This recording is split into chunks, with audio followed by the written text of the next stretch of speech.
Рознакаляровыя сцягі і шары, цёплае сонечнае надвор'е і усмешкі гараджан. Віцебск адзначыў 1 май.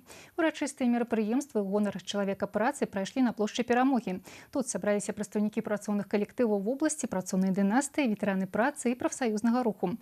Чым запомніцца гэты дзень удзельнікам свята, ведае наш корэспандэнт Інна Кірыенкава. Дзень працы – свята з больш чым векавой гісторыі. Яго адзначаюць ва ўсім свеце. 1 май заўсёды асацыіруецца з салідарнасцю працоўных у адстойванні сваіх правоў. І вядучая роля ў гэтым належыць прафсаюзам, якія выступаюць за стабільнасць у грамадстве. Вось уже на працягу 100 гадоў прафсаюзы застаюцца вернымі сваёй традыцыі, ушаноўваюць у гэты дзень лепшых працаўнікоў. Меняется жизнь, и сегодня уже надо искать новые формы и новые подходы в праздновании 1 мая. Мы сегодня говорим «достойный труд». Вот, высокая заработная плата, условия, безопасные условия труда, зеленая экономика. Першымі на сцэну падняліся актывісты прафсаюзнага руху, чые імёны занесены на дошку гонору Віцебскага абласнога аб'яднання прафсаюзаў. Сярод узнагароджаных і пераможцы конкурсу прафесійнага майстэрства «Майстар года Віцебшчыны». Гэтага ганаровага звання па выніках мінулага года удастойны 20 лепшых прадстаўнікоў прадпрыемстваў і арганізацый вобласці.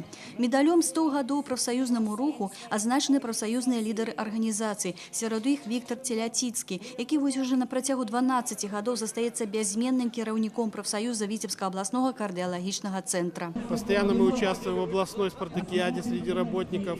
Вот в этом году 2 члена наших заняли первые места. И 6-8 июля примут в республиканской спартакиаде среди работников здравоохранения, будет защищать честь нашей области. Я очень горд этим достижением. Асаблівая гордасць вялікай прафсаюзнай сям'і працоўнай дынастыі. Сярод вядучых фармацэўтаў Віцебска Алена Шчарбак, якая вось уже на працягу 3 десяткаў гадоў застаецца вернай сваёй прафесіі і зараз узначальвае калектыў аптэкі номер 1 горада Віцебска. Яна пайшла па слядах свайго бацькі Анатолія Харанько, імя якога ў спісе вядучых заслужаных работников фармацевтичной галины Беларуси. С детства мы наблюдали, дети, эту работу, связанную с медициной, поэтому старшая сестра моя закончила лечебный факультет медицинского института. Я поступила на фармацевтический факультет, закончила институт.